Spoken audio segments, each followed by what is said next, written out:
Hello everyone. As you know, my name is Kimber Wright. I hope you enjoy my videos so far. I just want to give a shout out to Maxius PSVR. If anyone could give any feedback or any comments on his videos, that would be truly appreciated. He apologises wholeheartedly. He's been working on, I'll give you an update, he's been working on a new animation program to try and create speeches for his latest videos. I've seen them, I think they're fantastic. Maybe someday we'll try and see if we can video some of the stuff that he does. Talking of things that people have done and are curious about, everyone knows the story of Peter Pan. He's a boy that flies into a bedroom to hear stories late at night. I'm curious as to whether he hears my stories, although I'm not as good a storyteller as Wendy, so I'd understand if he doesn't really want to listen to that. One thing that is very curious, when Peter talks to Wendy about why he lost his shadow, he claims that the dog, Nana, took the shadow. Now what we don't know is why Nana took the shadow, although some stories do reflect on it.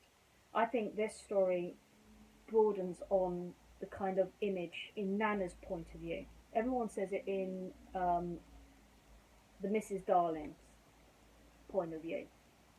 This is a sort of inspiration on Nana's point of view. What was Nana thinking when she took Wendy's shadow? We always know that Nana is protective. This story is a Peter Pan story, and it's called Peter Pan's Visit.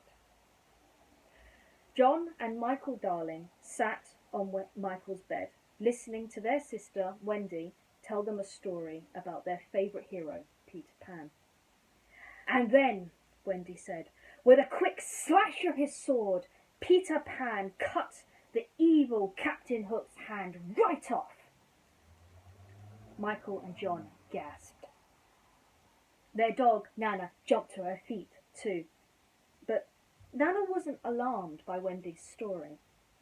She had heard a strange noise coming from outside the window. There it was again.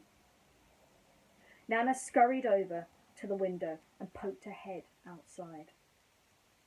There, crouched on a narrow ledge, was a red-headed boy dressed in green from head to toe. Nana froze. Then she slowly leaned towards the boy, growling a low, warning growl. There, Nana, the boy whispered softly.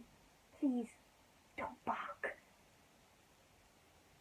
At the sound of her name, Nana froze again. She tilted her head to one side, wondering if she knew this boy somehow, and how he knew her name. You're wondering how I know your name, the boy whispered. You see, I come here now and again to listen to Wendy's stories. Stories about me. He stood up straight and puffed his chest out proudly. Peter Pan. I'm Peter Pan, you know. I'm Peter Pan, Nana. I'm Peter Pan. Now, Nana was not impressed. She was not a mean dog. She wasn't impressed. There was three things rather, really, that she was very protective of. And they were three children inside the nursery. Nana knew it was up to her to make sure they were safe and sound. She also knew that strange boy crouched outside the nursery window, Peter Pan or not, was not invited. And so, with another low growl, Nana suddenly lurched further out of the window and snapped her teeth at Peter Pan. The boy flew out of the way just in time, but his shadow was not quite so fast. It struggled to get loose, but it was held tight in Nana's mouth. Peter Pan laughed merrily and flew off. It was time to begin his journey home to Neverland. But as we all know, one day he would return to the Darlings to fetch his shadow back.